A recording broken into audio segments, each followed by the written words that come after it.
Hello everyone, તમે સવારે બ્રેકફાસ્ટમાં પણ લઈ શકો અને સાંજે ડિનરમાં પણ લઈ શકો એવી વેરાયટી લસણિયા લચ્છા થેપલા હું લઈને આવી છું તમારા માટે. લચ્છા પરાઠા તો તમે ઘણી વખત ટ્રાય કરી હશે, બટ આજે લચ્છા થેપલા એ પણ લસણિયા, સ્પાઇસી પણ છે અને ઇન્સ્ટન્ટ બની જાય છે. ફટાફટ જોઈ લઈએ કઈ રીતે બને છે લસણિયા લચ્છા થેપલા.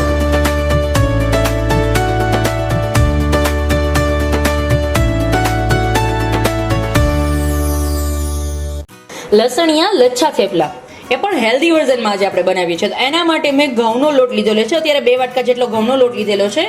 એની અંદર મેં પાલકની ઝીણી આ રીતે સુધારીને લીધેલી છે, એકદમ સરસ ધોઈ અને રેડી એ મારી પાલકને લીધેલી છે. એને હું આની અંદર એડ કરીશ.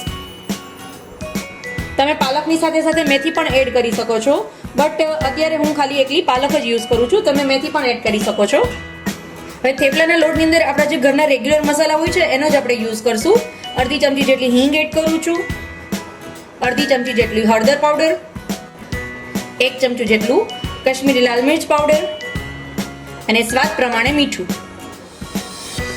હવે આની અંદર તમે મોણ પણ એડ કરી શકો છો, પણ અત્યારે હું મોણ છે એ સ્કીપ કરું છું, બીકોઝ પાલક આપણે નાખીએ છીએ એટલે ઓલરેડી એકદમ સોફ્ટ જ થશે, એટલે મોણની એમાં જરૂરત નથી. એટલે આની અંદર હું મોણ નથી નાખતી.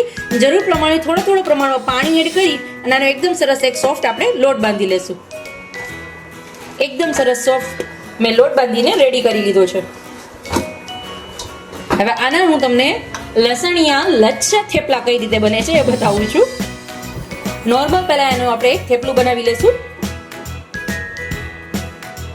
હવે આ મારું થેપલું છે એ એકદમ સરસ વણાઈને રેડી છે. હવે આ થેપલાની ઉપર મેં લસણની રેગ્યુલર જે આપણે લસણની ચટણી ઘરે બનાવતા હોઈએ છીએ એ જ ચટણી લીધેલી છે અને એને આ રીતે સ્પ્રેડ કરી અને આખા થેપલા પર લગાવી દઈશ. આખા થેપલામાં આ રીતે એને હું લગાવી દઈશ.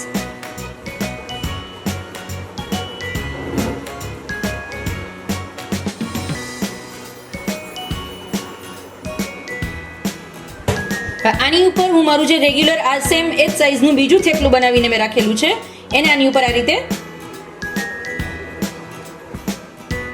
અને આને એકદમ સરસ આપણે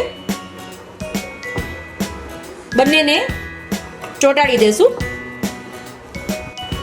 હવે એના પિઝા કટરની મદદથી અથવા ચપ્પુની મદદથી આ રીતે આપણે પીસ કરી લેશું.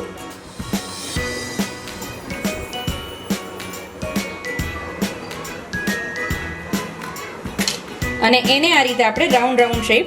જ્યારે પણ તમે લચ્છા પરાઠા બનાવો છો ને, કોઈ પણ ફ્લેવરમાં કેમ ન બનાવતા હોય, પણ ત્યારે આ પ્રોસેસ છે બિલકુલ સ્કીપ નહીં કરવાની.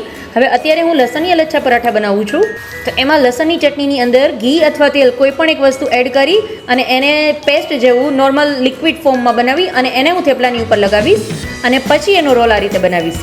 ડાયરેક્ટ જો લસણની ચટણી તમે પાણીમાં ઢીલી કરીને લગાવશો ને તો શું થશે કે એનો એકદમ પ્રોપર લચ્છા ટાઈપ એક પડ છે એ છૂટું નહીં પડે. હવે જો તમારે છૂટું પડ પાડવું હોય તો એના માટે ઘી અથવા ઓઇલનો યુઝ કરવાનો ચટણીની અંદર અને પછી થેપલાની ઉપર સ્પ્રેડ કરવાની. સેમ હું જે રીતે બતાવું છું એ જ રીતે એકદમ સરસ રાઉન્ડ શેપમાં તમારે રાઉન્ડ આ રીતે બનાવી અને એનું એક લુઈ બનાવી લેવાની.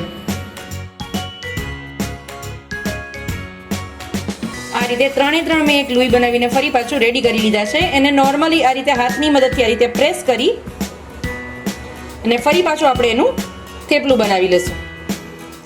આ રીતે મારું થેપલું છે એ એકદમ સરસ બનીને રેડી છે. આ રીતે હું બધા થેપલા બનાવીને રેડી કરી લઈશ.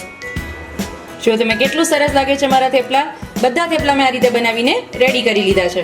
હવે આપણે એને શેકી લેશું. એના માટે મેં ઓલરેડી લોઢી છે એ ગરમ કરવા માટે મૂકેલી હતી. એની ઉપર આપણે આપણું થેપલું રાખશું.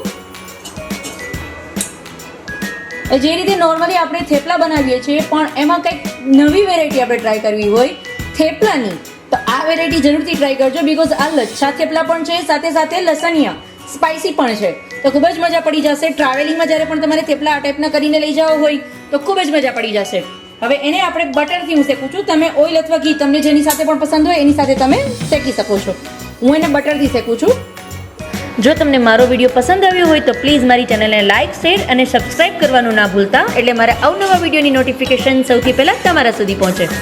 ફ્રેન્ડ્સ, જો આટલી સરસ રેસિપી અને ઇઝી વેમાં જો હું તમારા માટે લઈને આવી હોય તો તમે સબસ્ક્રાઇબ તો જરૂર કરી શકો, બીકોઝ એ ટોટલી ફ્રી છે. તો પ્લીઝ સબસ્ક્રાઇબ કરો અને બેલ આઇકન પર ક્લિક કરો. મારું થેપલું છે એ શેકાઈને રેડી છે. તો ગરમા ગરમ એન્જોય કરો લસણિયા લચ્છા થેપલા.